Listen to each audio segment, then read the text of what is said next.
Bismillahirrahmanirrahim. Assalamualaikum warahmatullahi wabarakatuh. Sahabat kebun berkah yang berbahagia, jumpa lagi di channel Junediono Kebun Berkah, channel resmi Kebun Berkah. Channel yang menginformasikan kepada sahabat kebun berkah terkait tentang kehutanan, pertanian, perkebunan, wisata, terutama wisata alam, robotik, yaitu suatu pelatihan kepada putra-putri sahabat kebun berkah semua tentang bagaimana merakit robot, bagaimana coding atau programming, bagaimana membuat web design, dan bagaimana membuat animasi. Silakan bagi putra-putri sahabat kebun berkah semua yang ingin mengembangkan hobinya, ingin mengembangkan keahliannya, terkait tentang bidang-bidang yang telah kami sebutkan tadi, silakan mendaftarkan diri ke Suka Robot Academy, baik yang di Bogor maupun yang di Kota Sukabumi. Apabila di Bogor, sahabat kebun Turka bisa bermain di kantor kami di Kompleks Perumahan Ciomas Riverview, Blok C10, Desa Ciomas Rahayu, Kecamatan Ciomas, Kabupaten Bogor. Ataupun di Kota Sukabumi, silahkan ya sahabat kebun berkah bisa mendaftarkan diri atau bisa menghubungi kontak admin ya. Insya Allah kontak adminnya akan kami share di deskripsi video ini. Baik sahabat kebun berkah yang berbahagia, kali ini kami akan menyambung kembali materi terkait tentang budidaya nenas, dan kami ambil dari buku yang diterbitkan oleh Direktorat Buah dan Florikultura Kementerian Pertanian di tahun 2020 dengan judul Buku Pedoman Budidaya Nenas. Dan kali ini kami akan memasuki episode atau bagian yang kedua, di mana bagian pertama yang sudah kita bahas pada video yang sudah kami upload ya, meliputi persyaratan tumbuh, jenis atau varietas nenas ya yang sudah kita bahas. Untuk jenis atau varietas nenas, sebenarnya channel Junediono Kebun Berkah sudah mengupload juga ya. Silakan sahabat kebun berkah bisa mengeklik ya video tersebut. Dan insya Allah sahabat kebun berkah akan mengetahui varietas-varietas nenas khususnya yang dibudidayakan di Indonesia. Pada bagian pertama atau episode yang pertama juga telah ditayangkan terkait tentang teknik budidaya, namun masih dalam posisi tahapan mulai dari pembersihan lahan, pengolahan tanah, pengaturan jarak tanam, dan penyiapan benih, sahabat kebun berkah. Ya, jadi baru 4 tahapan dari teknologi budidayanya yang dibahas di dalam episode 1 atau bagian yang pertama.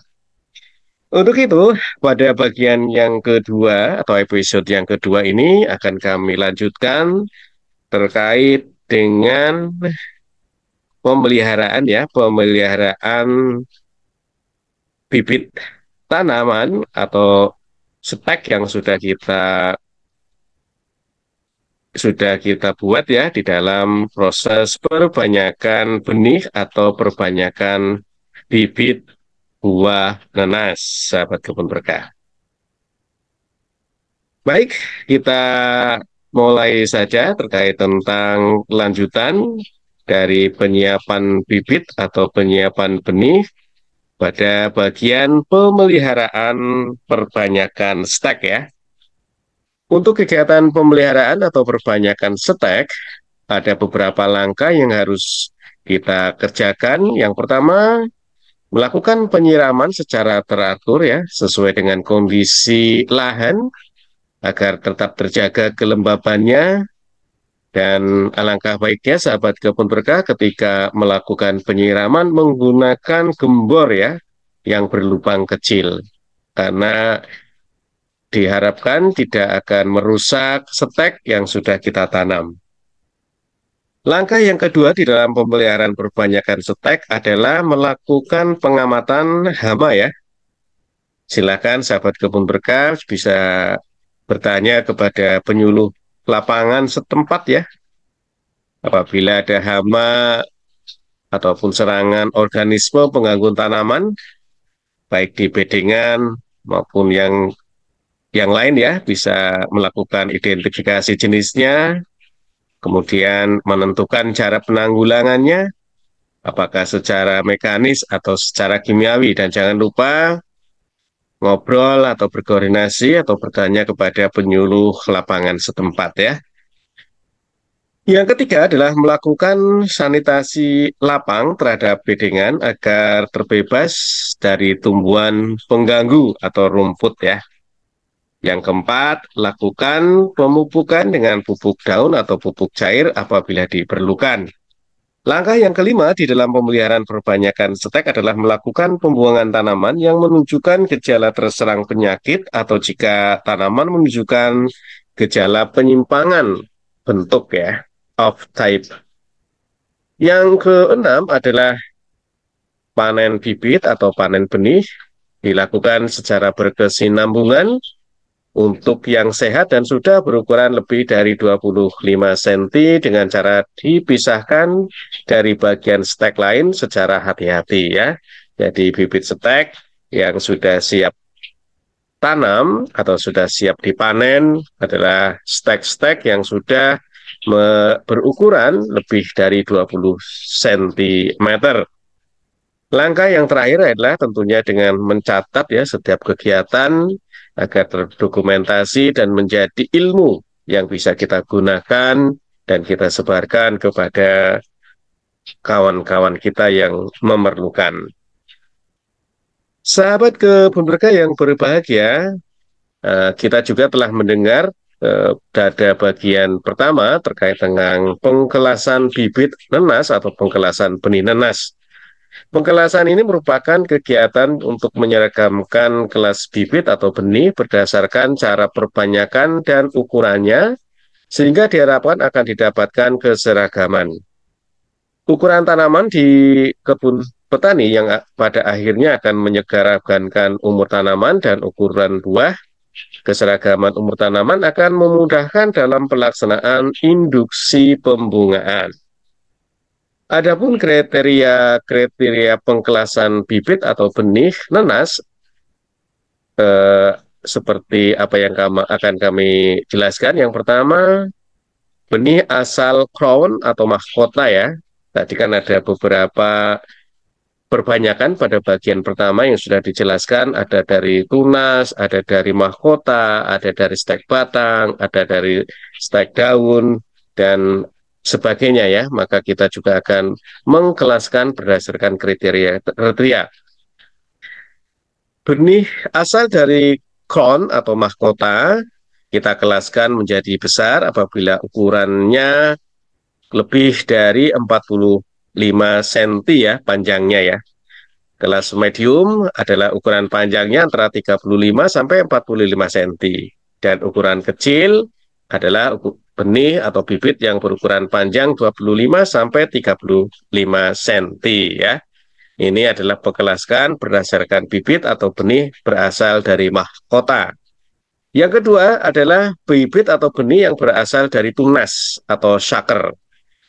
Besar adalah benih atau bibit yang memiliki panjang di atas 40 cm, mediumnya memiliki panjang antara 35 sampai 40 cm, dan kecil adalah 25 sampai 35 cm. Untuk kriteria yang ketiga adalah benih atau bibit yang berasal dari anakan ya, tunas ya.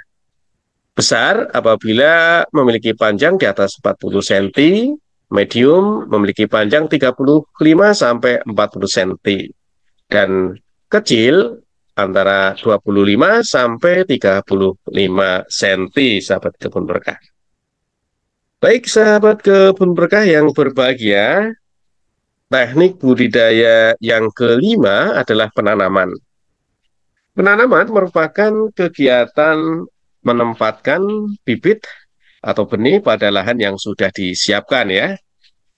Adapun beberapa prosedur di dalam pelaksanaan kegiatan penanaman. Yang pertama, untuk mencegah infeksi penyakit yang menular, sebaiknya sebelum penanaman, bibit atau benih direndam dalam larutan Plant Growth Promoting Rhizobattery atau PGPR selama 15 sampai 30 menit dengan konsentrasi PGPR 20 cc per liter air pada bagian pangkal batang sekitar 5 sampai 10 cm atau dicelupkan pada pestisida atau insektisida selama kurang lebih 5 menit untuk mengendalikan hama kutu putih dari famili Desmiococcus brevives.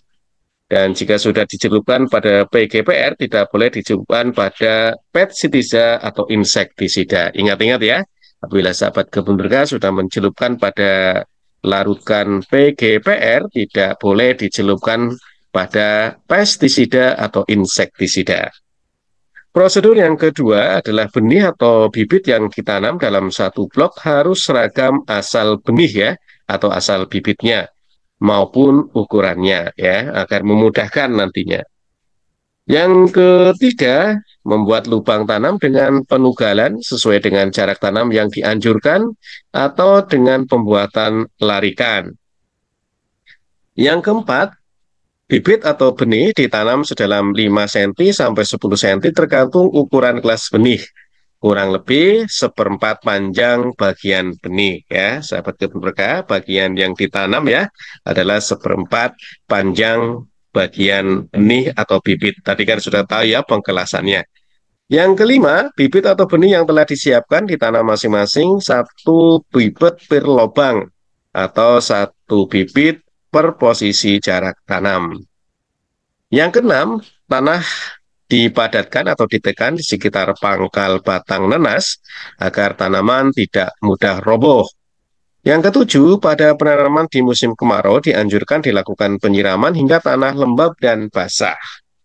Yang kedelapan, lakukan penyulaman maksimal 1 bulan setelah tanam dengan jenis dan asal benih yang sama.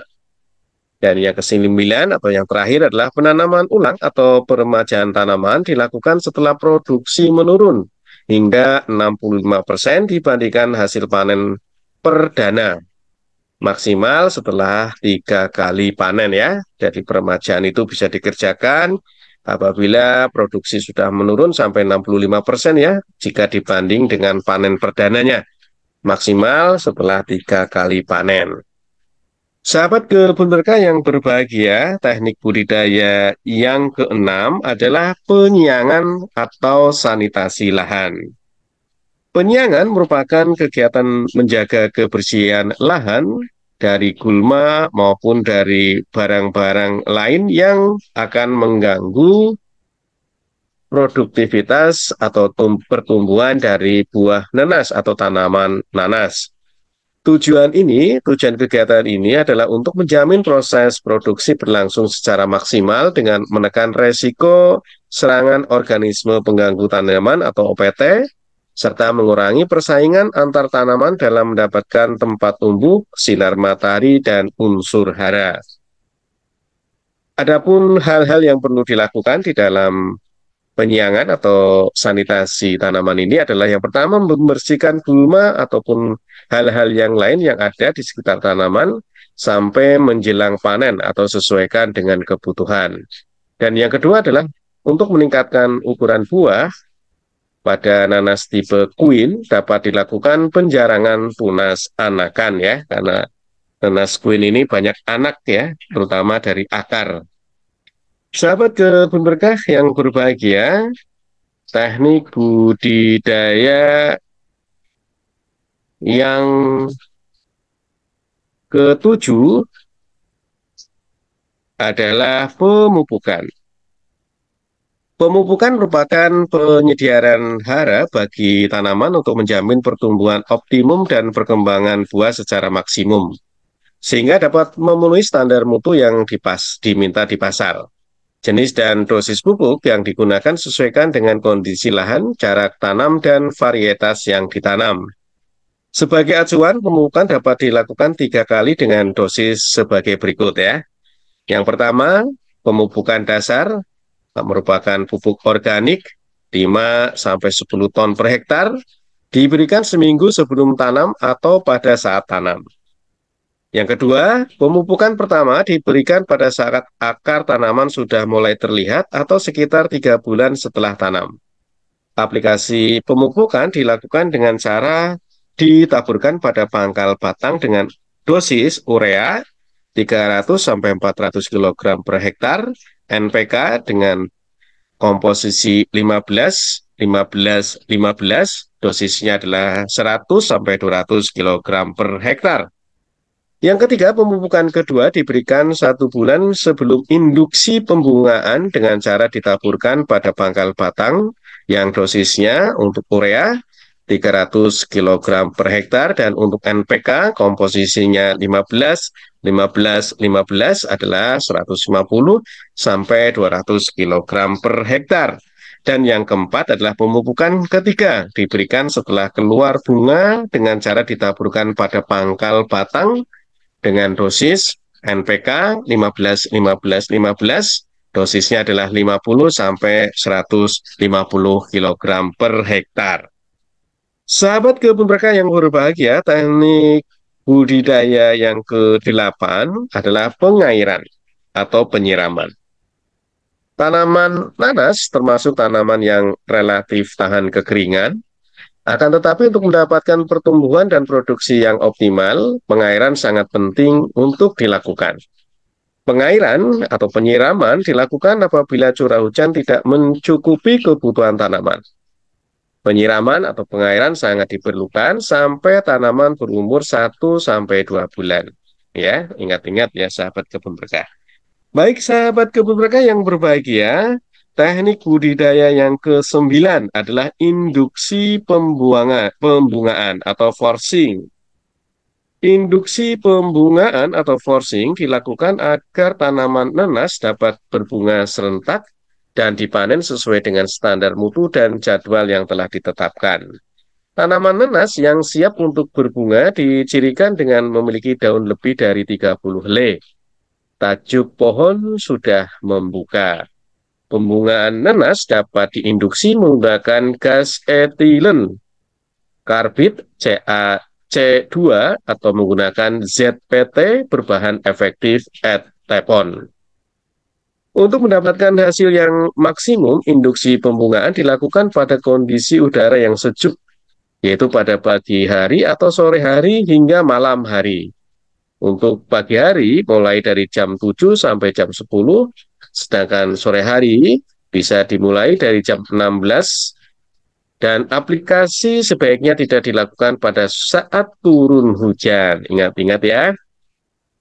Induksi pembungaan dilakukan dengan tahapan berikut ya. Ca karbida atau CaC2 masukkan ke dalam 1 gram Ca karbida pada pucuk tanaman yang telah berumur 10 bulan. Kemudian pucuk tanaman tersebut disiram dengan air sebanyak 250 ml. Ini untuk menggunakan Ca karbida ya atau CaC2. Untuk menggunakan zat pengatur tumbuh yang mengandung bahan entepon, maka masukkan ke dalam 1 liter air, tambahkan 30 gram urea, kemudian dicampur dengan 0,6 sampai 0,8 ml ZPT. Bila perlu ditambahkan karbid sebanyak 10 gram. Aplikasikan larutan forcing dengan cara disiramkan pada titik tumbuh dengan dosis 25 mm per tanaman ya. Ingat sahabat kebun berkah, terkait dengan aplikasi untuk induksi pembungaan pada buah nanas ya, pada tanaman nanas. Baik sahabat kebun berkah yang berbahagia, teknik budidaya yang ke-10 adalah peningkatan kadar kemanisan buah. Meningkatkan kadar kemanisan buah merupakan tindakan yang dilakukan untuk meningkatkan Brix ya. Brix ini merupakan satuan untuk mengukur kadar kemanisan ya pada buah, termasuk di dalamnya ada buah nanas. Prosedur untuk melakukan peningkatan kadar kemanisan buah nanas, yang pertama adalah tabur kapur di sekitar tanaman dengan dosis 100 sampai 200 kg per hektar atau sekitar 100 gram per pohon. Aplikasikan pada 1 sampai 2 hari setelah induksi atau setelah pembungaan.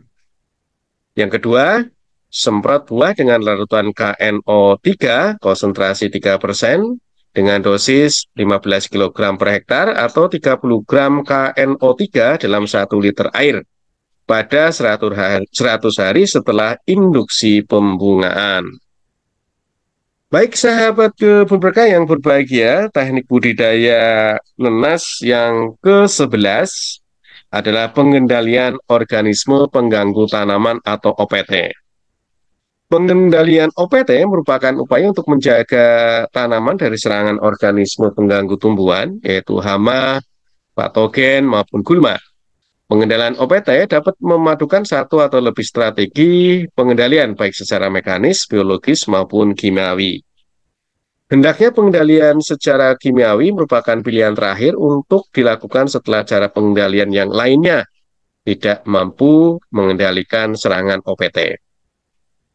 Adapun prosedur di dalam pengelolaan OPT yaitu yang pertama budidaya tanaman sehat dengan memperhatikan standar operasional budidaya yang disarankan mulai dari pembelian benih, pengolahan tanah, penanaman, pemeliharaan, pemanenan maupun pasca panen. Yang kedua, sanitasi kebun juga harus dilihat secara berkala.